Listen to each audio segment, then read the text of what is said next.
Halo semua, apa kabar? Kenalkan saya Putu Odi Pusat Mahdi, panggil saja Odi dari Universitas Udayana, program studi informatika. Nah, pada kesempatan kali ini kita akan membahas dan juga menganalisis topologi yang telah saya buat untuk Universitas Udayana. Di mana Universitas Udayana terdapat 3 daerah. Dan seperti dapat lihat di sini, saya menggunakan Cisco paket tracer dengan mode fisikal, jadi dapat terlihat daerah-daerahnya secara visual. Yang pertama kita akan memperlihatkan Universitas Udayana bagian Jimbaran terlebih dahulu. Nah, jadi kita akan tes dulu atau kita akan uji dulu misalkan dari PC USD 1 ke PC USD 2. Nah, kita reset dulu dari PC USD 1 ke PC USD 2. Nah, sepertinya berhasil pengujiannya. Nah, hal tersebut karena kita telah mengkonfigurasikan kedua PC dengan benar, di mana kita harus menggunakan atau mencantumkan IP address-nya. Jika kita menggunakan statik, jika bukan DHCP, kita harus mencantumkannya secara manual serta subnet mask-nya. Nah, di sini dapat lihat saya menggunakan subnet mask 224 atau per 27 atau per 27. Nah, mengapa demikian? Hal tersebut agar saya dapat menambahkan host yang tidak terlalu sedikit dan juga tidak terlalu banyak tanpa mengurangi network dengan signifikan. Nah, jadi akan dibagi networknya, dimana akan per network akan dapat sekiranya menampung host sebanyak 30 host untuk per 27. Nah, jadi untuk 30 host sekiranya cukup untuk satu gedung. Jadi saya menggunakan konvensi per 27 untuk satu gedung. Konvensi lainnya ada pada router di sini. Jadi untuk interface antar router, misalkan dari router ini, router gateway Jimbaran ke router 1, dia menggunakan subnet mask 252 atau per 30.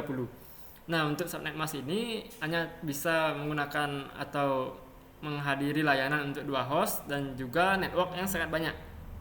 Nah, setiap network hanya bisa berisi 2 host. Dan ini sepertinya cukup untuk jaringan antar router, karena router sejatinya menggabungkan network yang berbeda. Jadi itu sekiranya cukup. Nah, jadi selanjutnya kita akan melihat atau menguji pengiriman dari end device pada jaringan yang berbeda. Misalkan dari USD 1 ke FIPA. Nah, berhasil. Tapi tidak sepenuhnya berhasil untuk pertama kali. Misalkan di sini dari PC USD 2 ke PC FIPA 1.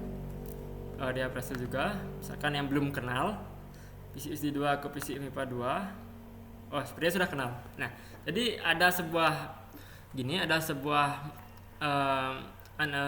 sebuah kondisi di mana biasanya pada pengiriman pertama untuk network yang berbeda akan terjadi suatu kegagalan. Nah, kegagalan ini karena mereka belum mengenal satu sama lain dengan baik. Misalkan pengirim belum tahu MAC address dari penerima. Nah, untuk itu maka pada umumnya pengiriman data untuk kedua kali dan selanjutnya baru akan successful. Seperti itu.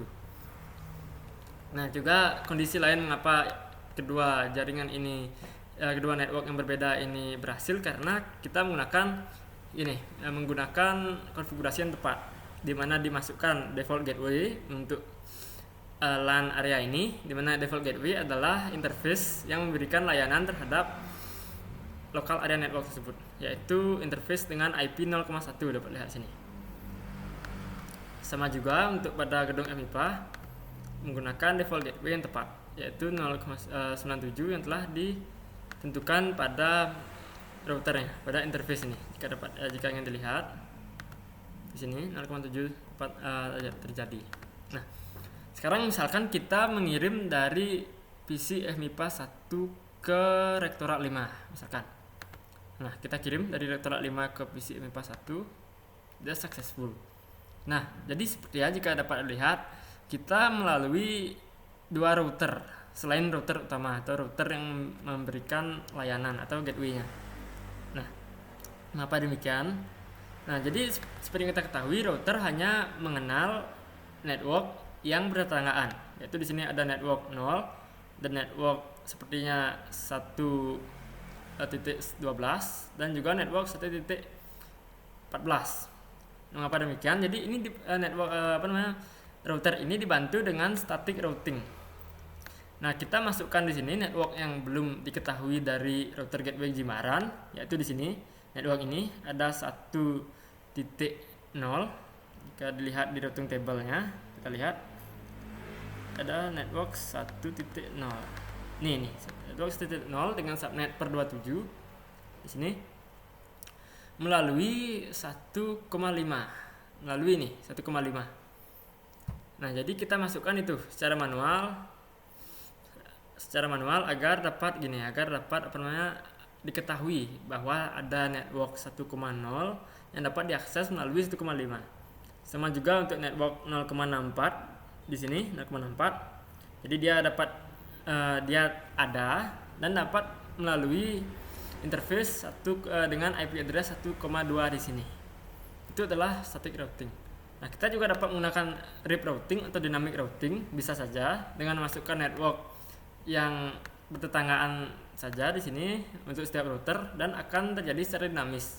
Akan terkirim secara dinamis. Tapi jika saya membaca referensi pada internet dan juga referensi lain, sepertinya RIP routing tidak lebih efisien dari static routing. Untuk itu saya menggunakan static routing. Nah, selanjutnya kita akan melihat layanan yang ada pada server. Nah, kita coba dulu dari PC FMIPA 1 terlebih dahulu. Nah, sebelumnya perlu diketahui bahwa IP address dari servernya adalah ini 0,2 belakangnya. Nah, kita masukkan dulu DNS-nya karena kita akan menggunakan layanan DNS pada server. Dan kita coba ke web browser. Misalkan di sini oase.unut.ac.id karena telah terdaftar pada server Unutnya. Nah, seperti berhasil nih. Kita berhasil menerima file HTML yang berisikan Oase Udayana, selamat datang di Oase Udayana. Nah, ini adalah salah satu dari layanan server Udayana. Nah, layanannya dapat lihat di sini ada DNS yang mereturn 192 ini, mereturn IP ini, dan juga ada HTTP tentunya yang mereturn file-filenya, file Oase-nya di sini di indeksnya, dan ada DHCP. Nah, untuk layanan DHCP, contohnya pada laptop ini menggunakan layanan DHCP, dia akan mengalokasikan IP secara dinamis. Jadi kita tidak perlu untuk melakukan konfigurasi secara manual, dia akan terjadi secara dinamis. Oke, jadi kita akan lakukan demo yang terakhir, yaitu demo antar daerah. Misalkan kita ingin mengirim ke server Unut dengan IP yang tadi, ini IP-nya. Misalkan kita ingin lakukan ping dari Unut Sudirman, misalkan dari PC 1 Sudirman. Oke, kita lakukan ping melalui command prompt ping 192.168.0.2. Nah, pada umumnya dia akan error atau akan timeout karena dia belum mengetahui tentang atau belum mengenal satu sama lain. Tapi pada akhirnya biasanya akan sukses. Nah, jika kita coba lagi ping 0.2, dia akan berhasil di sini dapat lihat. Karena dia belum mengenal pada awalnya. Nah, jika kita coba di sini untuk URL-nya kita masukkan oase.unut.ac.id. Oh ya, ini karena kita belum masukkan DNS servernya atau server yang memberi layanan DNS. Ya, kita coba oase.unut.ac.id. Dia akan berhasil terlihat di sini. Nah, itu dia untuk pengujian servernya. Dan selanjutnya ada access point. Misalkan di WiFi Sudirman ini kita lihat access point memberikan layanan nirkabel untuk device yang membutuhkan layanan nirkabel. Misalkan di sini kita tidak mengganti nama SSID-nya. Kita dapat ganti juga, misalkan di sini WiFi Sudirman, dan dapat diakses melalui laptop yang membutuhkan. Tapi sebelumnya laptopnya harus menggunakan modul yang mensupport layanan nirkabel. Nah, kita coba lihat di bagian wirelessnya. Nah, jadi terlihat di sini WiFi Sudirman dan dapat dilakukan koneksi.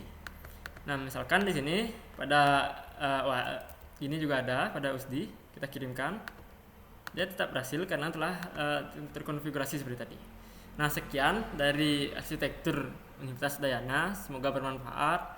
Terima kasih banyak dan mohon maaf jika terjadi salah kata, disengaja maupun tidak sengaja.